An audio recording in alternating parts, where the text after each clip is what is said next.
Iepriekšējā sērijā ceļotāji sasniedza Kambodžas pilsētu Siemrepu un nokļuva Khmeru impērijas senajā galvaspilsētā Ankorā, kura 12. gadsimtā bija lielākā pasaules pilsēta ar miljonus iedzīvotājiem.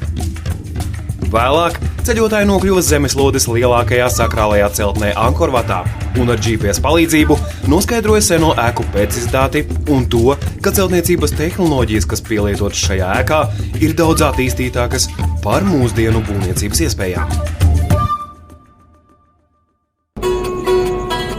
Ceļotāji no Siemrepas dodas uz Kambodžas vidieni, kur šodien jāapskata kāds īpašs ciemats uz pāļiem, kas atrodas tikpat īpašā ezerā. Ekspedīcijas komandas pavadonis tuvākajās dienās būs Mandijs, Khmeru puisis, kurš vienmēr palīdz ceļotājiem. Mandijs bija burvīgs ar to, ka tieši tāpat kā daudzi citi gidi visā pasaulē saka, ka jā, braucam. Īsti kur nezinu, bet to visu ir iespējams uzzināt, atverot logu un pajautājot.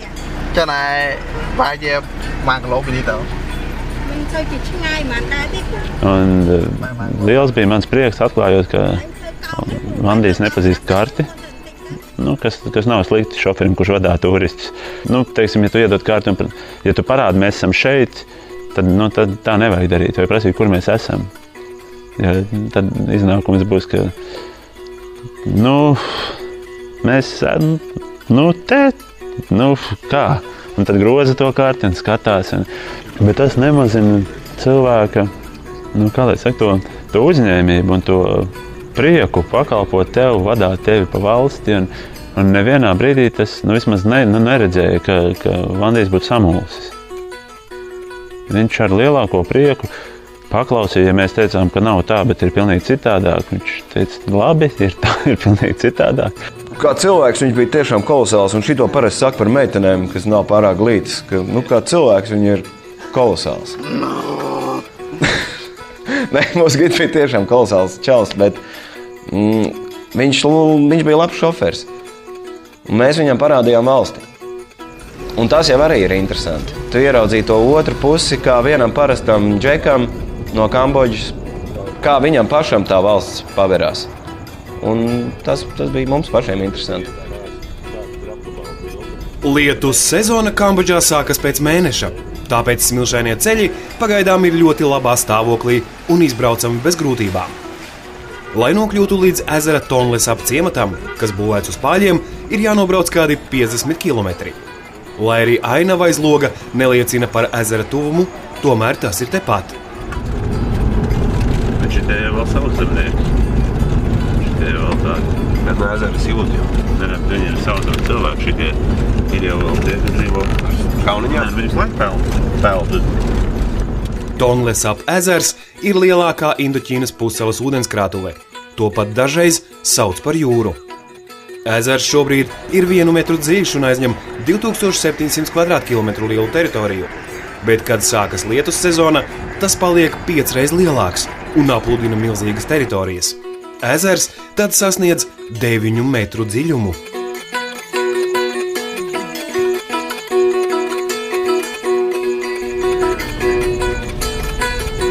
Teritorijas, kas lietus sezonā aplūst, ir ideālas lauksaimniecībai, īpaši rīsa audzēšanai.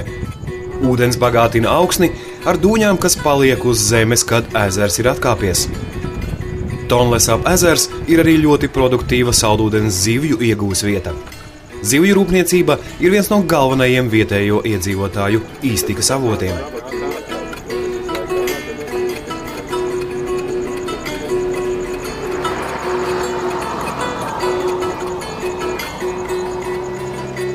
Lai nokļūtu līdz ciematam, ceļotājiem ar laivu ir jādodas pa šauru, gandrīz izžūšu kanālu, uz vietu ezerā, kur ūdens nekad neizžūst. Es jau tad, kad biju iemācījies, ka tā drīkst darīt, ka ja tu kaut ko gribi, tu ņem un dari, tad es sapratu, ka es esmu upju dievs. Zini, ka nav jau liela starpība, kurš tur brauc pie stūris. Pa lielo klajumu es domāju, ka viņi dodas braukt arī zīdainim pie stūris, bet pa tev pašu ciematiņu, lai izbrauktu to garo laivu, tur jau tur vajadzēja pamatīgi meistarību. Tas ir tā kā tev no bērnības, kad tu pirmo reizi piesēdies pie tēva mašīnas stūris, tēvs bija sēdeklī, tu biji tēva klēpī, bet tu brauci ar mašīnu, skaitās. Nu, es tā pabraucu to laivu. Kas man likās ļoti dīvains, un droši vien, ka tas ir stūrēšanas dēļ kaut kas. Nu, mums visi motori ir laivai aizmugurē, uzreiz tieši pie laivas. Tad tur tas motors ir nenormāli garākā tā, nu tik cik laiva, bez maz tikpat garš vēl ir kāds, kura galā ir motors stūrī.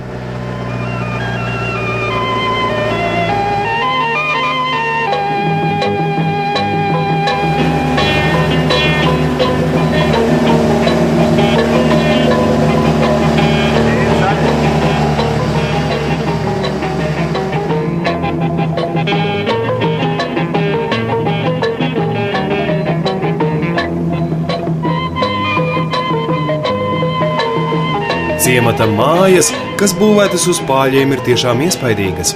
6 līdz 8 metrus augstās celtnes izskatās gana nestabilas, īpaši laikā, kad ezera ūdens ir atkāpies. Tomēr tā šeit dzīvo jau daudzus gadsimtus, un ziņas par sabrukušām mājām nav bieži dzirdētas. Viena no priekšrocībām, kas ir ezera ļaudīm, ir tā, ka viņiem nav jāmaksā zemes nodoklis. Iespējams tāpēc, ka lietus sezonā viņi dzīvo ezerā, bet, kad ezers atkāpjas, viņu mājas atrodas gaisā.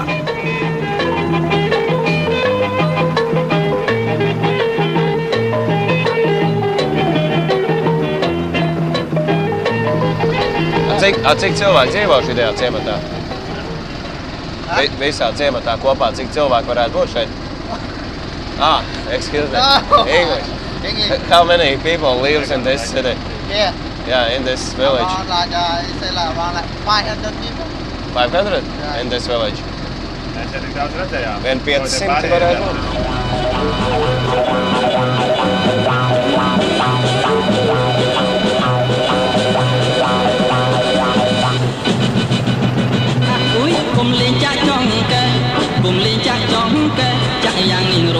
Un lai arī Tonle Sap ezers tiek uzskatīts par vienu no produktīvākajām saldūdens zivju iegūs vietām uz zemes, ekspedīcijas ceļotājiem neizdevās novērot īpašu zivju kustību vai pārbagātību duļķainajā ezera ūdenī. Toties zivjaudzētavas, kas uzbūvētas ezerā, šeit tiešām bija bez sava gala. Iespējams, ka mazais privātais zivju bizness šeit ir pārņēmis dabiskās atražošanas funkciju, un zivis ezerā ir, bet tikai aiz bambusa iežogojumiem.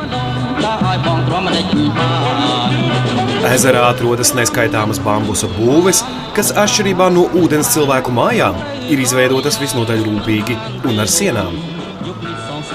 Izrādās, tie ir zivju aizsprosti. Tajos tiek audzētas zivis līdzīgi kā dīķī, un arī izaudzētās produkcijas nozveja ir visnotaļ vienkārša.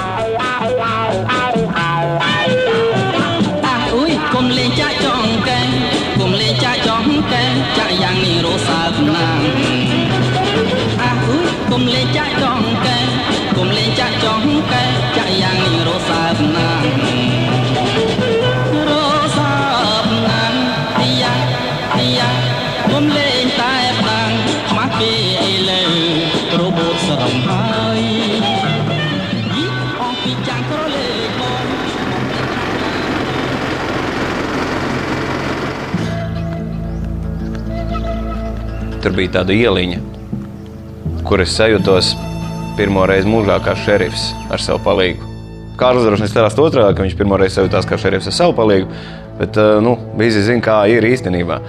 Tā ir iela, kur es sajūtos kā šerifs ar savu palīgu, un mēs esam izjājuši tādā dienas patruļā paskatīties, kas te notiek, un kas tad te žāvējās zemē. Nevar jāja riņķī, labi. Tur izrādās uz tās ieliņas garnelītes žāvējās. Tā bija tāda diezgan klasiska parādība, kas bija valstī vērojama vēl un vēl. Kā ir brīvs laukums, tā ir jāizklāj kaut kāds palaks, garnelītes vai kas tur, kaut kas žāvējās saulē, jo saule dara savu darbiņu, kamēr ir ritīgā cepienā. Ja priekškam tērēt kaut kādu enerģiju un kaut ko tur kurināt, saule visu izdara tavā vietā.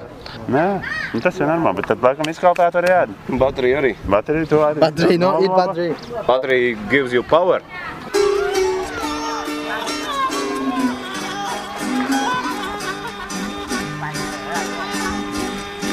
Tad, kad ir sausā sezona, tu dzīvo uz zemes, ja tev ir māja uz paļiem. Sausajā sezonā vienīgais mīnus ir tas, ka tev ir diezgan augsti jākāpj, kamēr tu tiec mājā.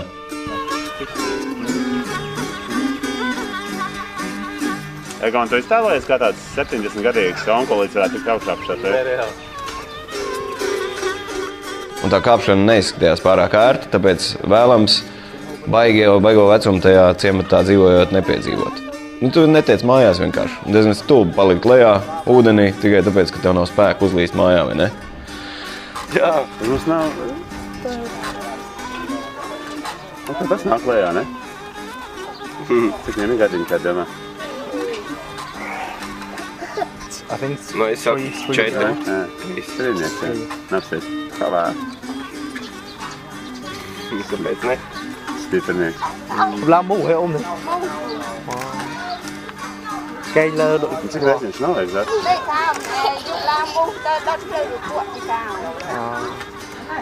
Savukārt, tad, kad ir slapjā sezona, tad, kad ir lietus sezona, tad jā, tad tā visa iela, kuras iepriekš bija šerifs uz zirga, kļūst par ezeriņu, upīti. Tad tā iela kļūst par upīti. Un tā cilvēki dzīvo. Vienu pusgadiņu tu esi sausumā, dzīvo uz ielas un vari uz ielas kaut ko žāvēt. Otra pusīte atkal, bišķi mazāk pusīte. Gadā tev ir lietus sezona un tad tu dzīvo uz ūdens. Tāpēc mājas ir uzceltas uz 7-metrīgiem paļiem.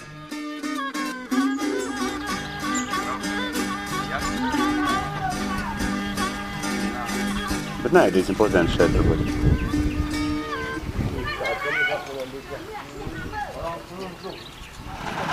Ezera ciematā nav elektrības. Šo problēmu šeit risina ļoti vienkārši. Katrā mājā ir akumulators, ar kura palīdzību var skatīties televizoru un izgaismot telpu. Bet pa dienu īpaši cilvēks, kuram ir ģenerators, uzlādē visu ciemata ļaužu akumulatorus. Vienkārši un ģeniāli.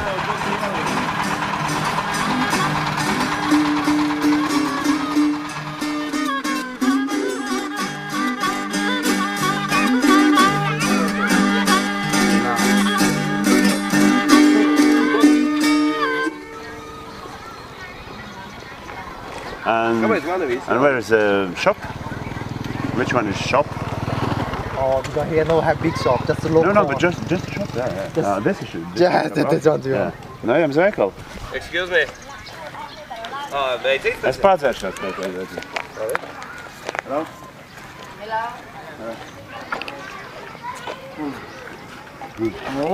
Thì lên nha, thì thiệt luôn. No, by dogs. This oil, yeah? This oil, yeah? Klan. Klāņa mehānisms. Cambodia or something. Atšķirībā no citām līdzīgām zemēm, šeit tas baltais, viņš tāds pats par sevi tomēr dzīvo. Nav tā, ka tev bāžās baigi virsū. Viņi ievēro, paskatās, bet viņi paši par sevi smaida. Un tas ir tas, ko mēs ar Kārlu norunājam, ka varētu pamēģināt atvest atpakaļ uz Latviju. Pamēģināt pasmaidīt pa ielējot. Bet jau tuvojoties mājām, saprotam, ka šī tā doma ir jāatstāja tur. Mums ir teiciens pat, ka smaids bez iemesla ir glupības pazīme, vai ne? Un kad mēs iesim, smaidīsim visu laiku. Nenormāls ielas.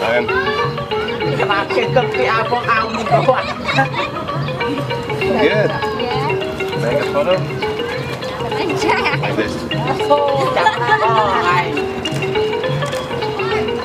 Thank you. Tu parādi ielas?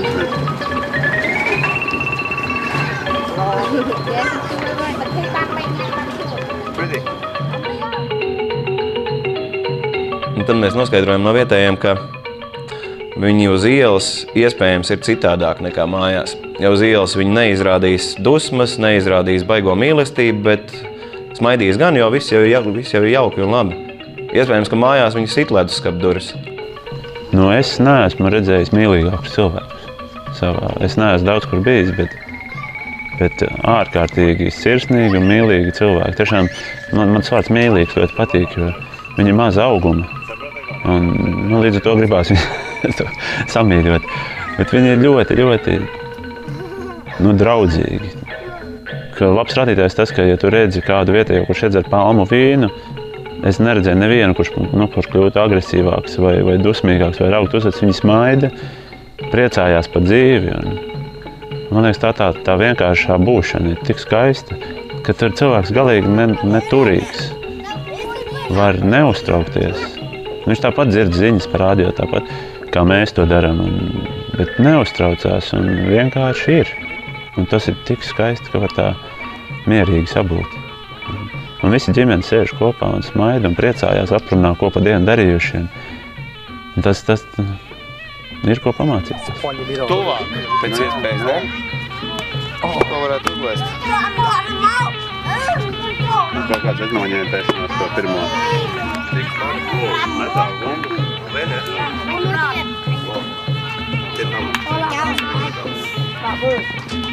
Lần mà nói là không có được nào. Bông rồi vậy? Hả? Này vai. Vai, rồi. Vai.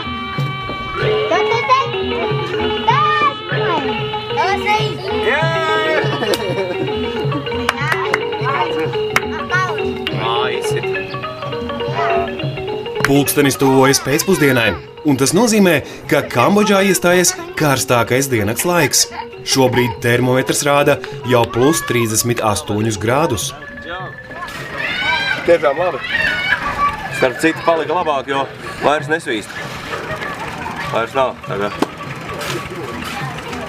Jā, starp citu, iepazīsties Egons Vēters, kam ļoti patīk karstums, viņš vienmēr mums to stāstīs. Man atšķirībā no Kārļa baigi patīk karstums. Bet svīstu es vairāk nekā viņš. Tādējādi parādot, ka man baigi patīk karstums. Saule spīd, nezinu, saule spīd īstenībā tas nemaz nav tik forši. Vietējiem. Mums jau ir forši, kas izbadējušies pēc saules. Bet tas, ka mēs visi norakstam uz to, ka, kā saule, tā ir smaids un tā ir vaigā laime. Īstenībā jau viņiem tā saule ir bišķi pa daudz. Un visa darbība atkal jau tiek sakārtot tā, lai no rīta līdz rītīgam karstumam tu pagūst izdarīt kaut ko, un pēc tam atkal pauzīt. Un tad vakarpusē atkal tu var ņemties.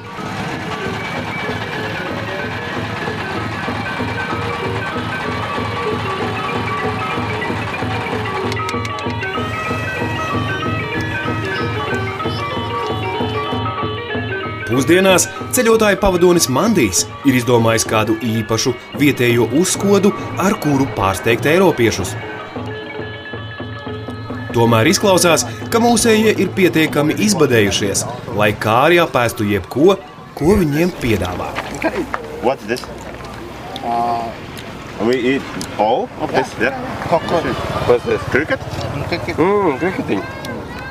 Jā, bet garšīgi. Viņi tā kā ļoti labi liec iekšā tādus riekstiņus un nav tā, ka tu varētu paēst no sienāžiem.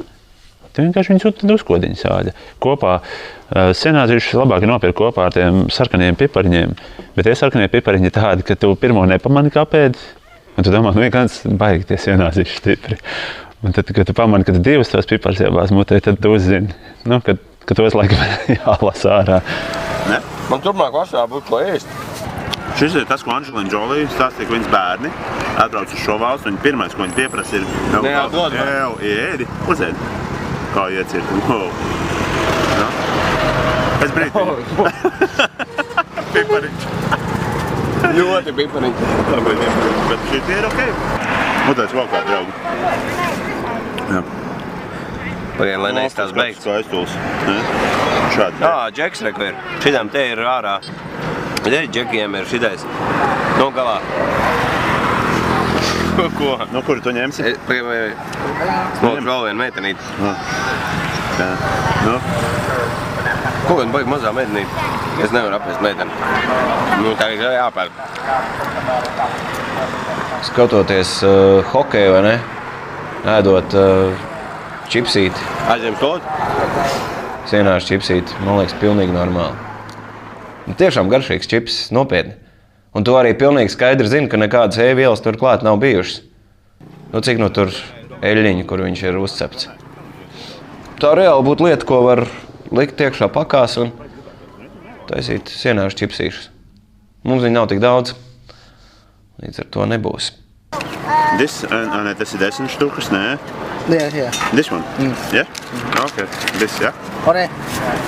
Would I pump one? ចាចាចា And is it Chinyan? Chinyan. ខ្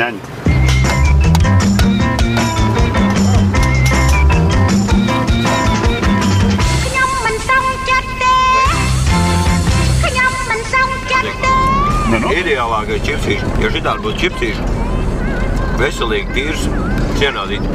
Tu pat dzirdi, reklāmā var izmantot arī sienāšu to dziesmu. Interesanti, nu tie sienāzīši, tā ir pilnīgi ikdiena.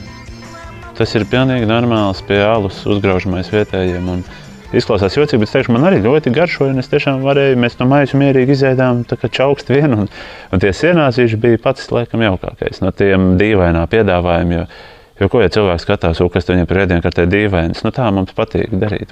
Mēs jau nemeklējam to, ko mēs atpazīstam, mūsu parādu kaut ko. Šit ir viņš hoši.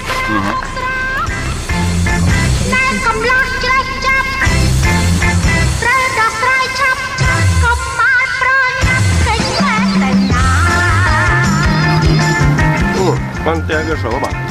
Sākot no šodienas eksperimentiem ar sienāšu puisīšiem un meitenītēm, Kambodžas ekspedīcija turpināsies īpašas un eksotiskas pārtikas noskaņās. Šoreiz ceļotāji nedomās par sekām, bet ļausies eksperimentiem ar nezināmas un nepierastas pārtikas izzināšanu.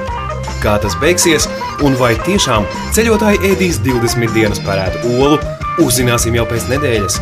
1000 jūdžu ekspedīcijas nākamajā sērijā.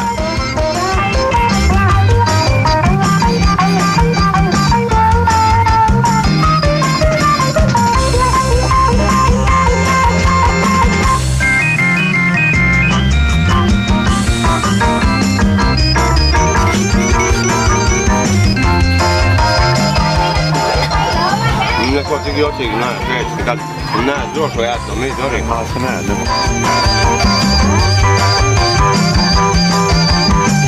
Protams, ir dīvaini tā viņa ola. Tā 13 līdz 20 dienas parētā pīles ola, kas, kāda ir tāda ir, kad es redzēju pirmoreiz, ka vietējais viņu atver vaļā, man godīgi tieši pacēla bišķi. Tā kā palika nelāgi.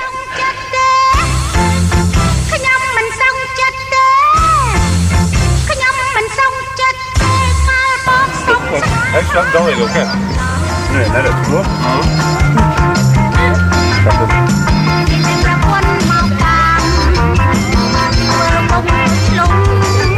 Par ēšanas lietām, Gits stāstīja, ka tādās aizdomīgās ēstuvēs ēst nevajag tā iemesla dēļ, ka suni taču jums negribas pagaršot, vai ne? Un tad tu domā, suni īsti laikam, ka nē. Un vēl zinu, vai mēs kādā no ēstuvēm neesam dabūjuši suni ar citu nosaukumu, protams. Oficiāli ēdienkartē tu nedabūsi suņu ēdienu, nav tāda delikatese.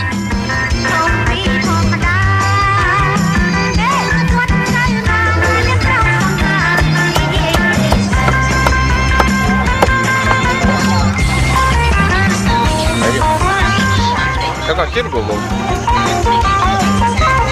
Tas gan? Ekspedīciju piedāvā gaļas pārstrādes uzņēmums Nākotne, GPS centrs, Alus Tērvete.